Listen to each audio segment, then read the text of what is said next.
You have some time to look at questions 1 to 4.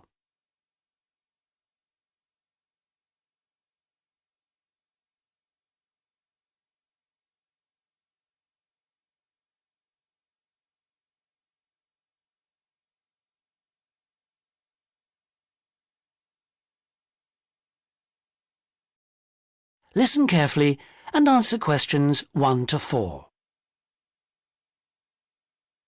Sarah, I've heard that you want to move into a homestay family. Is that correct? Yes, that's right.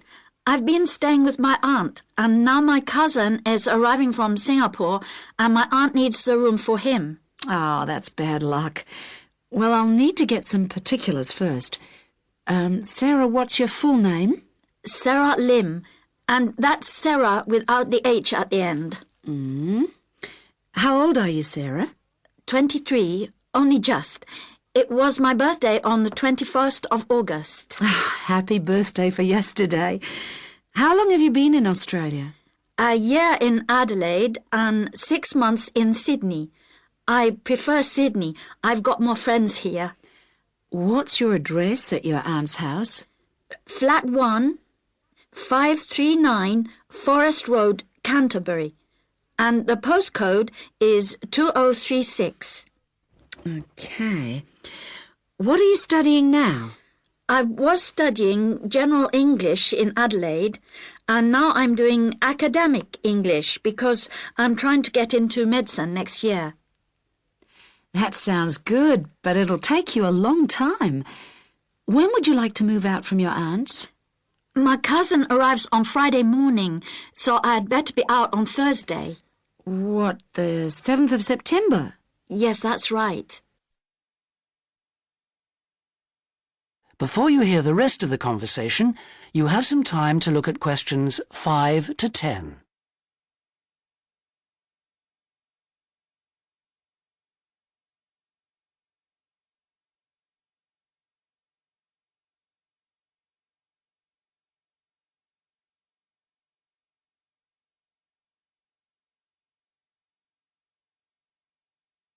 Now listen and answer questions 5 to 10. That doesn't leave us much time. Right, okay. I need to know what kind of accommodation you'd like so I can get you something suitable. Can I share a room with someone else? I've been alone in my room at my aunt's, and I've always shared with my sister, and I like that. Yes, fine. That'll save you money too. Would you like to live with a family, or do you think that a single person would be better for you? I have lots of very nice single people on my books. Do you have any women living alone, retired women? Yes, I have quite a few whose children have grown up and left home. In fact, I have some really lovely retired ladies living by themselves who just love the company of students. Most of them live in flats, but that's not a problem for you, is it? Not at all. I'm used to that. My aunt lives in a flat too, remember? I'm not used to a big house with a garden, swimming pool, pets and all that. Okay, fine. I know quite a bit about what you want now. I should let you know that your rent will be $160 per week. You'll have to pay me $320 as a deposit before you move in. The deposit is as insurance in case you break something. You'll need to pay monthly to me by cash or cheque, I don't mind. You don't need to pay for gas, electricity or water, but you will need to pay your proportion of the phone bill. Most families do that on an honour system, but you'll have to wait and see. Have you got any more questions for me? When will you know where I can go? I'll work on it now. So come and see me tomorrow, and I should have some news for you then. Thanks a lot. Goodbye. See you tomorrow. After lunch would be better for me. Okay. See you then. Bye. You have some time to look at questions 11 to 14.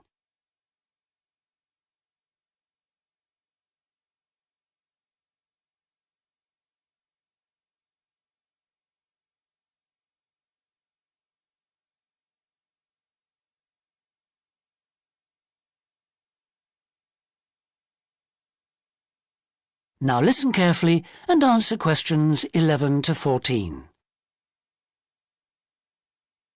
Good evening. And in this week's edition of Focus on the Arts, Jane Hemington is going to fill us in on what's in store for us at this year's Summer Festival. Over to you, Jane. Thank you, Jeffrey.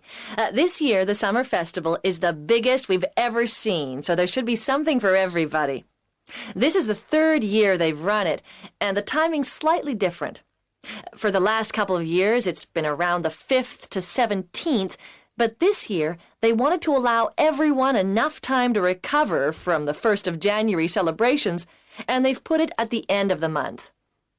The program has sensational theater, dance, and also a large number of art exhibitions. But the thing the festival is most famous for is its great street music. For today's report, though, Jeffrey, I'm looking at some of the theatrical events that you might like to see. In particular, at this year's theme, circuses. I'm going to tell you about 2 circus performances, but there are plenty of others in the program. I've chosen these because they represent distinct movements within circus performance. The first is the Circus Romano from Italy. As this is a traveling circus, it follows a long tradition by performing in a marquee, which is really like a canvas portable building, usually put up in a green space or car park rather than in a theater or stadium.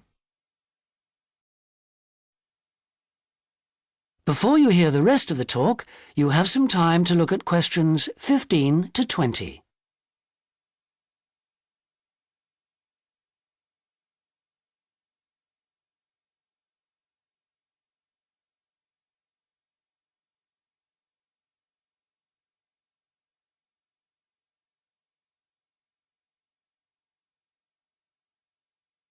Now listen and answer questions 15 to 20.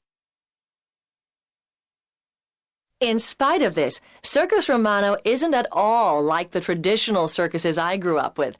There are no animals, just very talented clowning and acrobatic routines. The show has a lot of very funny moments, especially at the beginning. But the best part is the music and lighting. They're magical. At $45, it's very expensive anyway. It's really for adult tastes. In fact, much of it would be wasted on children, so I suggest you leave them at home. The second circus performance is Circus Electrica at the Studio Theater.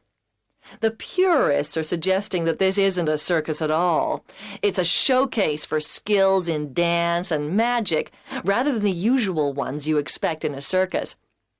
With only 6 performers, it's a small production which suits the venue well. The studio only seats about 200 people.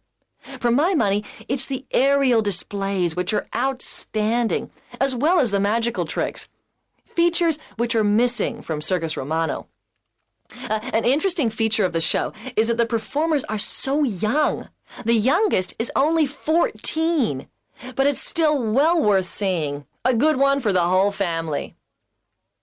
And finally, as it's summer, you may wish to see some of the festival performances that are being presented outdoors, like the famous Mekong water puppet troupe performing in the city gardens this week. Now, water puppetry is amazing. It's large puppets on long sticks, controlled by puppeteers standing waist deep in the lake.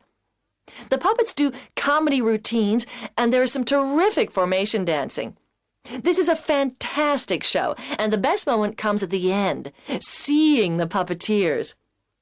When the troupe walks up out of the water, you get this amazing feeling. It's really hard to believe that what you've been watching is lifeless wood and cloth.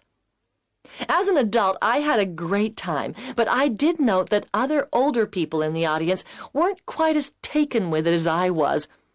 It's a must for young children, though, and that's the audience it's really aimed at. Well, that's all I've time for today, but I'll be back next week with more news of what's worth seeing and what it's best to miss. You have some time to look at questions 21 to 25.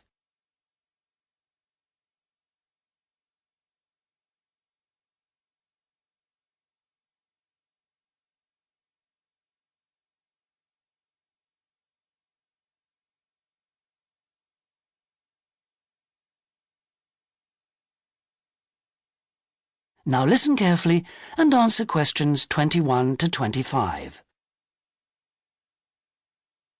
Hello, I'm Dawn Matthews. Yes, hello. I've been referred to you because I'm inquiring about the refresher courses that you run. I'd like to find out a bit more about them. OK. Well, we run quite a few different short courses for students who are either returning to study or studying part-time. Tell me about your situation.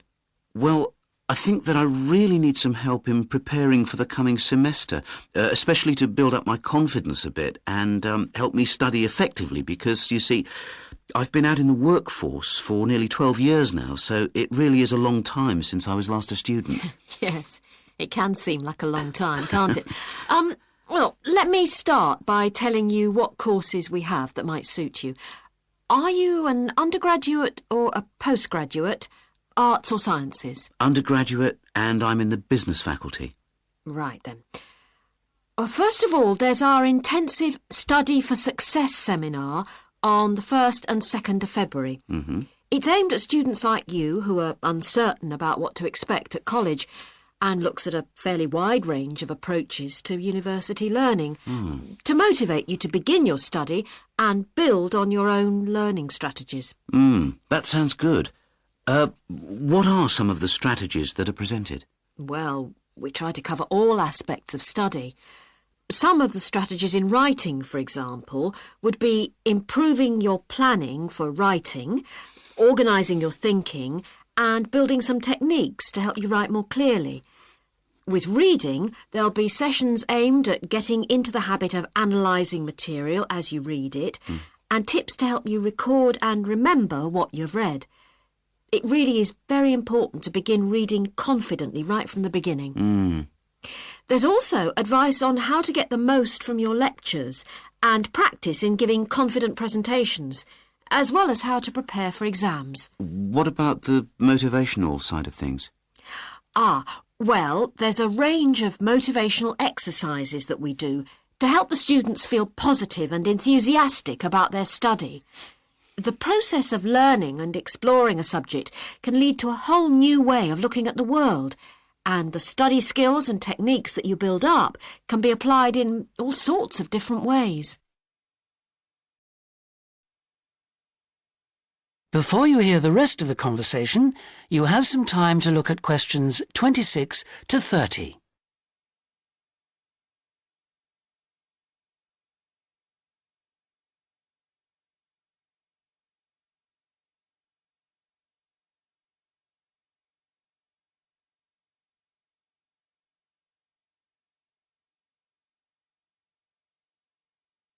Now listen and answer questions 26 to 30.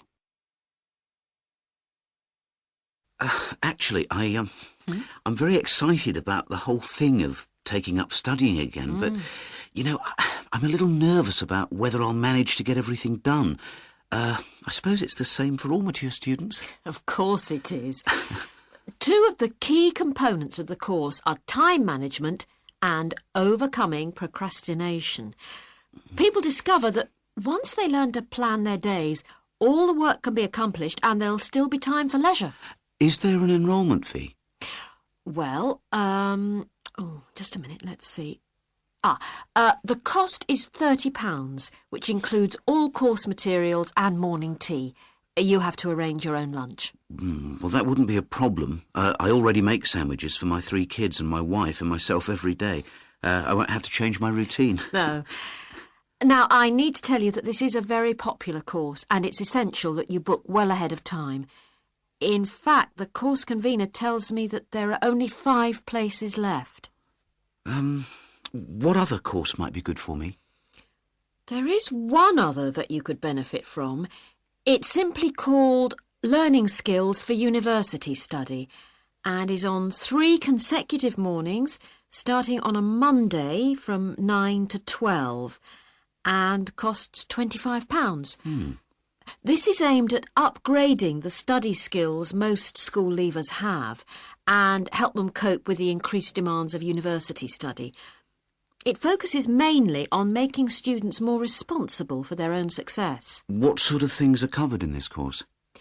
Well, basically, it's more advanced thinking, note-taking, reading and writing strategies, but also some input about stress management. I think I'd be better off starting from the basics and looking at all the strategies, don't you? Yes, from what you've told me, I think that's more in line with your situation.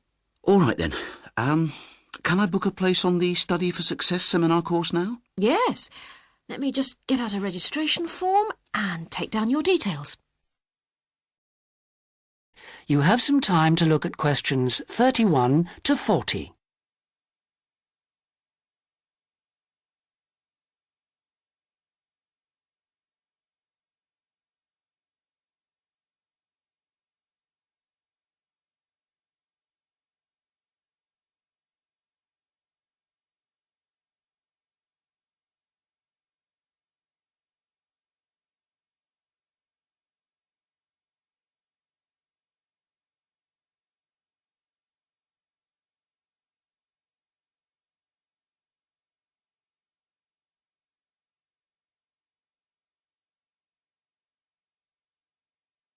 Now listen carefully and answer questions 31 to 40.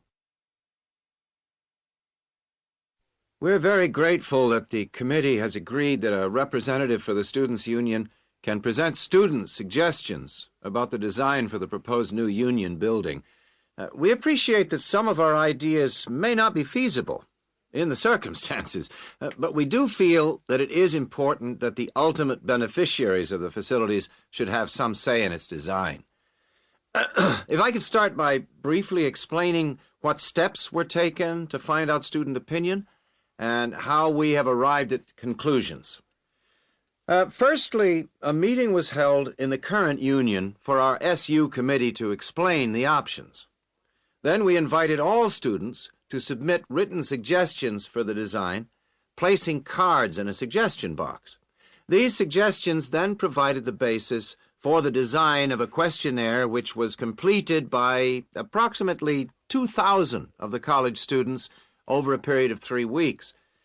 Finally, the SU committee collated the results and drew up a report. If I can just hand around a copy of that report. This presentation is essentially a summary and discussion of the key points of this report. So, in broad terms, the consensus was as follows. Firstly, regarding the crucial matter of the site, we presented the 3 options that you have proposed. 1, in the city center near the Faculty of Education. 2, on the outskirts of the city near the park. And 3, out of town near the halls of residence. We asked students to cite reasons for and against these sites, and there was remarkable agreement on all 3. Site 1 was unpopular because of traffic and parking problems. Site 2 had a number of supporters, mainly because it was close to most lecture rooms. And Site 3, out of town near the halls of residence, was clearly the most popular because of access from living quarters. It was clear that the union was mainly to be used after lectures. It was also felt that the larger site would allow more room for a choice of facilities.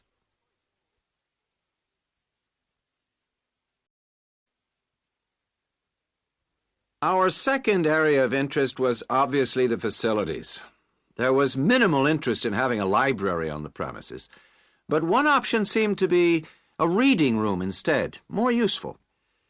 We would like the current table games room to be replaced with a small gym, and if possible, a small swimming pool. Not, of course, Olympic-sized. There was a large number of respondents in favor of a travel agents and insurance center. We also request that there be the offices of the Student Counseling Center, moving this from the refectory. There was, however, much disagreement about whether to build a drama theater. Just over 40% of the respondents were in favor, but a largish minority are strongly against it, claiming that it is elitist and a waste of funds. Essentially, the jury is out on that. Finally, given the number of unfortunate incidents in the current union over the past few months, a strong point was repeatedly made about security. The recommendations would be At least video surveillance and security personnel who would check student union cards on request. We doubt if it would be feasible to have a check at reception of all people coming in. Well, this is the summary of the views of the student population. As I say, fuller details are given in our report, but I'm happy to take any questions if you have them. That is the end of section 4.